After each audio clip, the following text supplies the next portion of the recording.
Hey, all right. We are now going to do lesson 3.4, percent and percent problems. Percents are fun, and when we get into algebra, they get even more fun because we're not going to just look at like 30% of something. We're going to be looking at much bigger percents, and we're going to talk about what is 130% of something and how can we deal with that. So first things first, let's talk about what is percent. Percent, I love how it's sort of written. It is per timesing 100, okay? So I like to think of this as a number out of 100. So it's a really special type of ratio. It's a number that always has a base as 100, okay? So we're looking at like 100%. What I also like about the word cent, if you think about it, pennies are cents, right? And how many pennies are in a dollar? There's 100 of them. So I like to think cent, century, centennial. We're talking about 100 all over the place. It's kind of cool. Yeah. Love the English language. Super fun. All right. So with these, I always follow the same basic model for proportions every single time. It's always going to be a very specific one for percents. So I'm going to set up my ratio, and I'm going to start out with this. We are going to be looking at a part. Sometimes that part will be more than the denominator, which is the whole. Okay, so we're going to look at a part of something versus the whole versus the percent.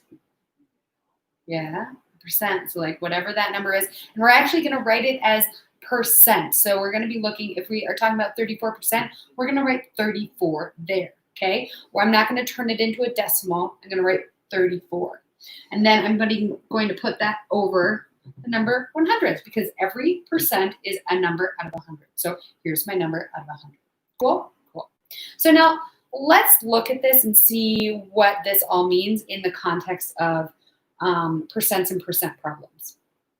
So first things first, let's look at some basic percents. So we'll say, what is 30% of 40? Okay, that's sort of as basic as we can kind of get with these. What is 30% of 40? Now, what we need to ask ourselves when we look at a basic problem, we need to ask ourselves, what part of this is the part? What part of this is the whole? What part of this is the percent? The percent's always the easiest part for us to find, but the other two can be a little bit more complicated. So 30% figured it out. Okay, so there's our percent. Now we need to figure out, are we looking for a part or are we looking for a whole? What has been given to us already, is that a part or a whole? So what is 30% of 40? So when I read that, what is 30% of 40?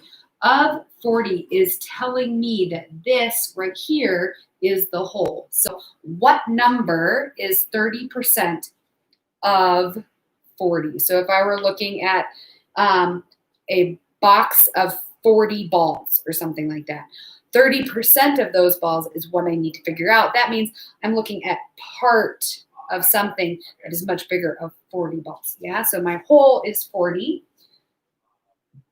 And I'm looking for this what, which is a part. So now I'm going to just plug this into my basic proportion problem. I'm going to say, instead of writing part, I'm going to write x, because that's a number I don't know. Instead of writing whole, I'm going to put in 40, because that's the whole number we're comparing this 30% to. And what is our percent? I'm going to write 30. Now notice, I didn't write 0.3. I didn't convert this to 0.3 yet, because 30 divided by 100 will do that for me. So now I actually need to just solve this proportion. Use the cross product property. You're going to hear me say that a lot during these lessons. I'm going to use the cross product property. I'm going to say x times 100. X times 100 is equal to 40 times 30. So I get 100x, I can flip those around because it's multiplication. That's the commutative property, being able to move things from one side to another. Commutative property is equal to 40 times 30 gets me 12. Let me think. I want to make sure I do this right. I want to say it's 1200, but I don't want to screw up on live camera. Yep. I should have just gone for it.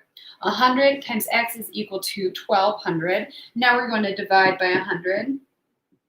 I gotta say, when you are being filmed, or even when you're just filming yourself in your living room, it can be a little nerve-wracking and you kind of do stupid things. Either way, 1200 divided by 100, I can do that pretty easily. I can say, oh, I'm going to get rid of all of those zeros.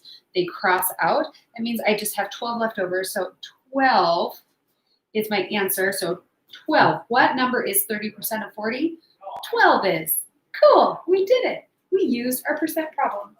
So to take us back to the original basic thing, if you haven't written this down yet, you should. This gigantic proportion will be the same every time.